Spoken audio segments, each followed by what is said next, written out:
Good morning. This morning, when I'm thinking about all the things there are to think about, I'm thinking, gosh, am I anxious? Are you anxious? Are you looking around you saying, holy cow, there's so much going on. There's so much to argue about. There's so much to fight about. There's so much to recognize and be sad about. There's so much to be concerned about. Are you anxious? Am I anxious?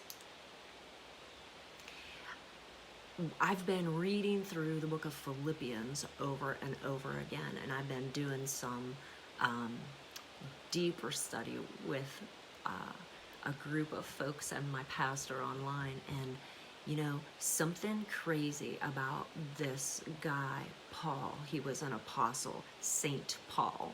He wrote letters to other saints to encourage them.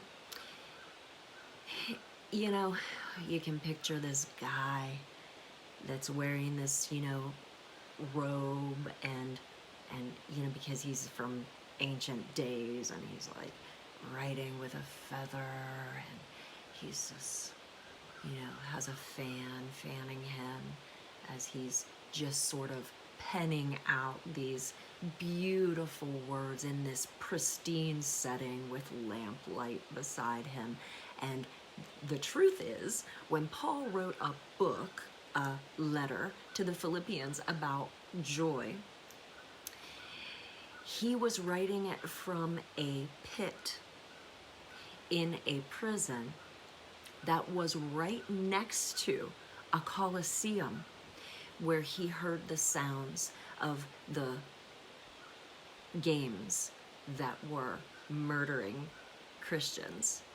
The very people that he was writing to encourage were being torturously murdered next to him, where he could hear it, where his imagination could start really getting to him, because he was in a pit. I don't think he could necessarily see what was happening. And did you ever notice that when you can't see, but you are hearing and it's churning in you, when you don't really know, sometimes it's much worse, much more formidable. Your imagination starts to play games with you. Your imagination starts to run away with you. So Paul is writing this letter about joy to these people who lived in Philippi, these Philippians, and he's doing it while he's in a pit, in a prison, listening to the sounds of games that torturously murdered Christians. How is that possible? How is that even a thing? How did he dig for joy? Right, intestinal fortitude had to be. The guy had to just be able to suck it up. I don't think so. I don't think God is asking us to suck it up. When our imaginations are running away with us, when we're thinking the worst of whatever situation it is we're going through. And that could be anything, y'all. It might be literally the political climate right now. It might be your family, loved one, dear friend is suffering with illness right now. It might be that someone who you trusted betrayed you. It might be that your children, you're watching your kids and you're like, I'm just not sure this is right for you. It might be you're watching your parents and you're like, I'm just not sure this is right for you. It might be you're examining your own self and you're like, I don't know if this is right for me. Whatever it is that's troubling you today. Whatever it is that you can't really see, but your imagination starts to run away with you. There's encouragement. There's a way to think about what you're thinking and turn it around. And, a couple of years ago, something happened. It was God. And he started to encourage me after years of praying these certain prayers. Did you know that the Bible itself has prayers in it? For years, I prayed for my family and myself these prayers that are found in Ephesians chapter 1 and Ephesians chapter 3. Ephesians chapter 1, that God would give us the spirit of wisdom and revelation. Revelation. Ooh, that's a wow. And that he would open the eyes of our heart. That he would open the eyes of our imagination. But this imagination that God opens up, it's not that foreboding, dread, holy cow, what's going on in that Colosseum next to me? It sounds really bad. And look, if you got a Colosseum next to you where you know horrible things are happening and you can only imagine, and that could be anywhere in our world today, give it to God. Just say, I can't deal with this. It's messing me up here. This is for you. And do you know what he does? He works in it. You leave it there. I'm not saying don't pray. I'm not saying don't be concerned. And I'm not saying in your concern, don't give it to God. Because you know what? He's concerned too. He wants you to pray. He wants you to give it to him. But you can't let your mind ruminate, stew in all the yuck that you can't really see, but you can only imagine. And so I started praying these prayers over my family in Ephesians 1. Open the eyes of my imagination, God. Open the eyes of my heart. And I started praying these prayers over my family years and years ago. All of these bouncing off the ceiling prayers that you just pray and pray and pray. And you're like, they're hitting the ceiling, but you know, whatever, this is what I believe. Next thing you know, you start to see that they were not bouncing off the ceiling at all. That was my imagination running away and saying, don't waste your time praying. Don't waste your time thinking good things. Don't waste your time on this stuff. It does no good. Let me tell you, I promise you, that God who says ask and keep asking, knock and keep knocking, seek and keep seeking, not necessarily in that order. It's because he is doing a thing.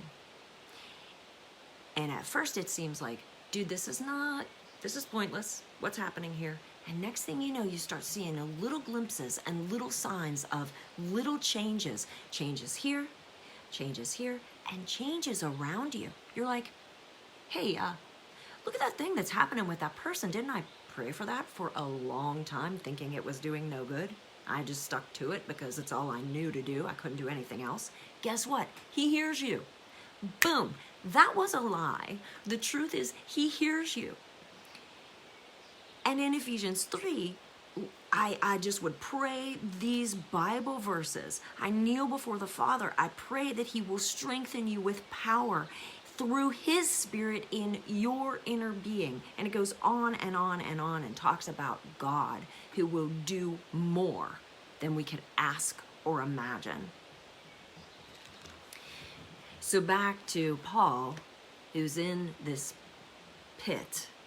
prison beside this Colosseum where Christians are being murdered and tortured. What does he tell us to do so that our imagination won't run away with us? He says, know what you're thinking and rethink it.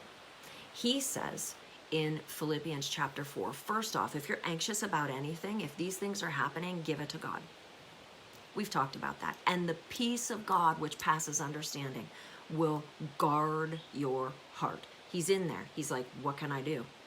How can I not be affected by what I'm hearing? Well, the peace of God will guard your heart if you give it to him.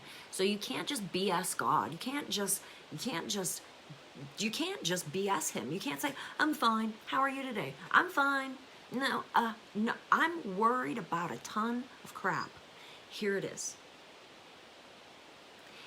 And he takes it, and the peace of God that transcends understanding. It's like transcendent. It's like up here. It's peace, and it doesn't matter if you understand what's happening. He gives it to you. How do you get it? You give him your junk. You don't try and BS him. You say, I'm not okay. And then Paul says another super cool thing in Philippians, when he's in the pit listening, his imagination can be running away with him. I'm imagining that's what was happening. And he says, whatever is true, whatever is noble, whatever is right, whatever is pure, whatever is lovely, whatever is admirable, think about those things.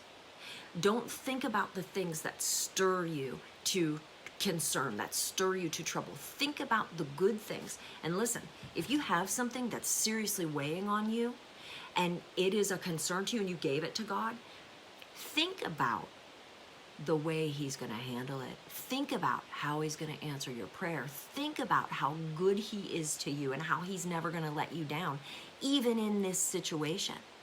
Think about those things. Train your mind. Think about what you're thinking and think about something else. Think about what's good. Think about what God's doing at the end.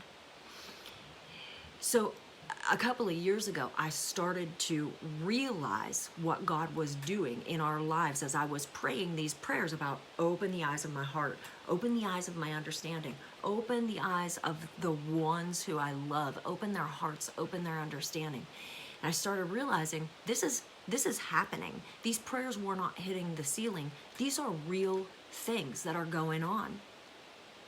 And so think about imagination.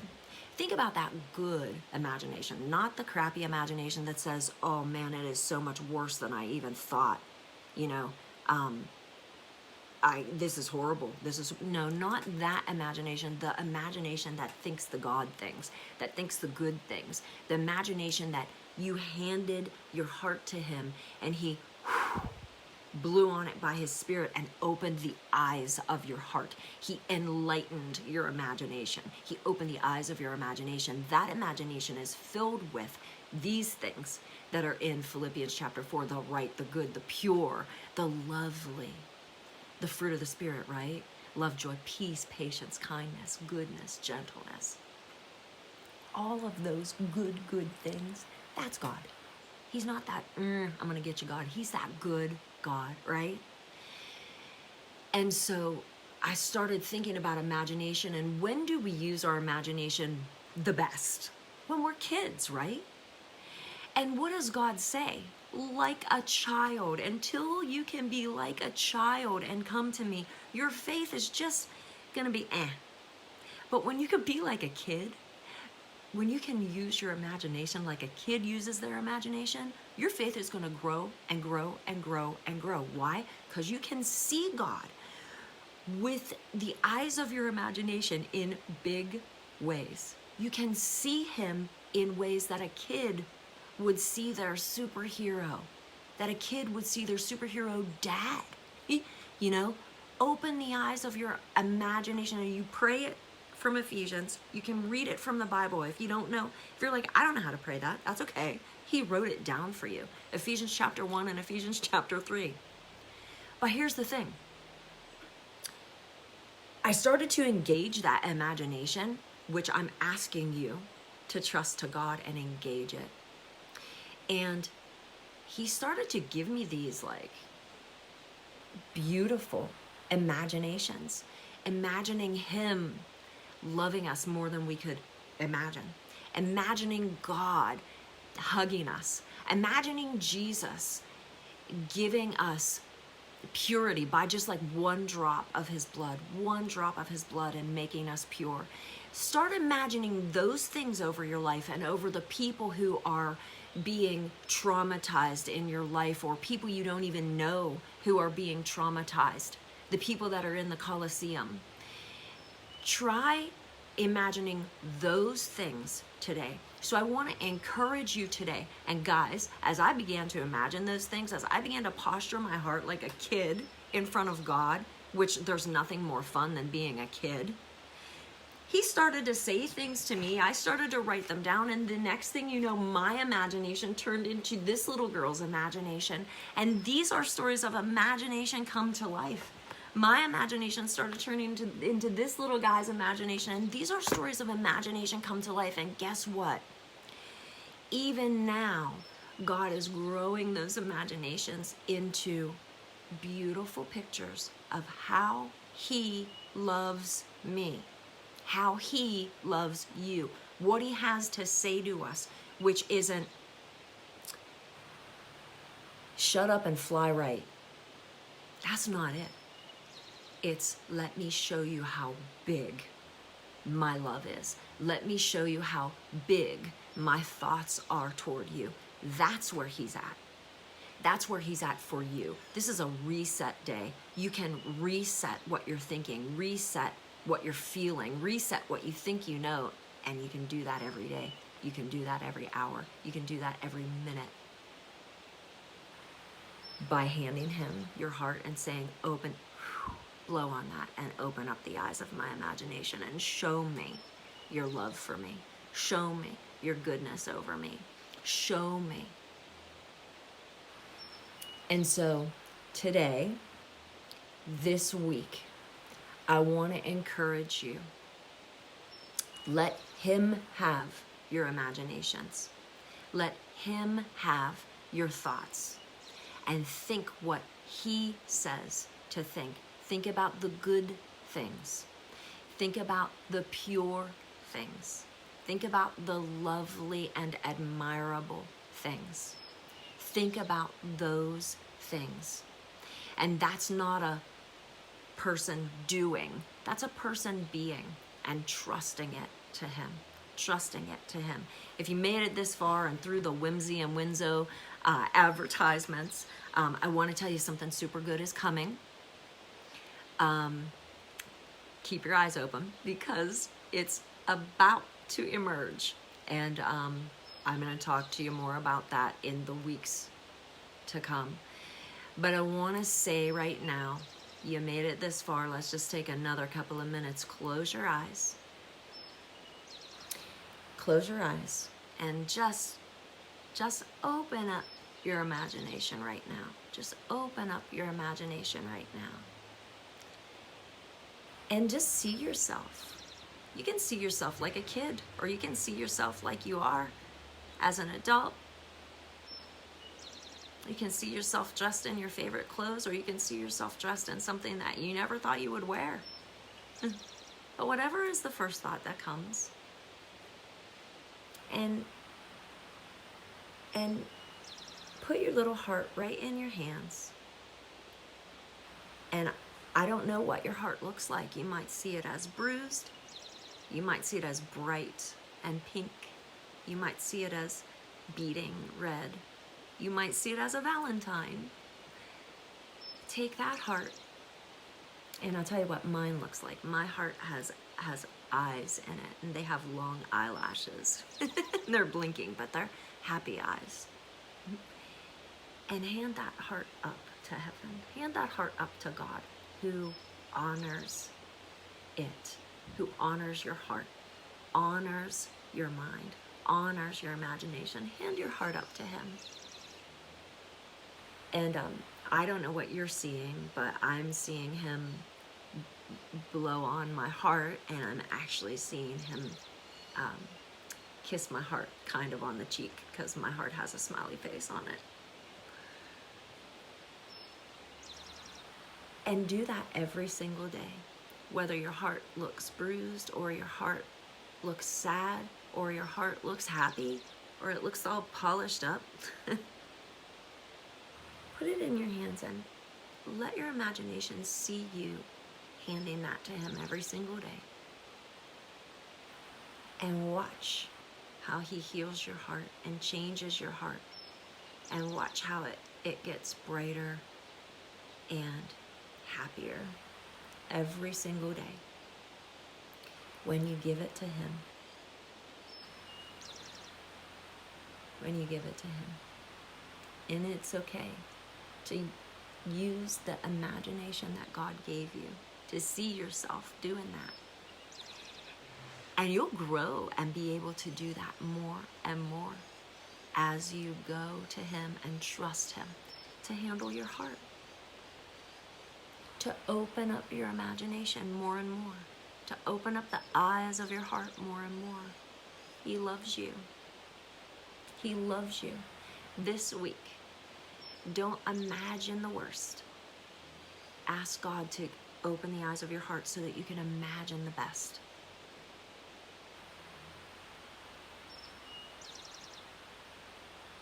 He loves you.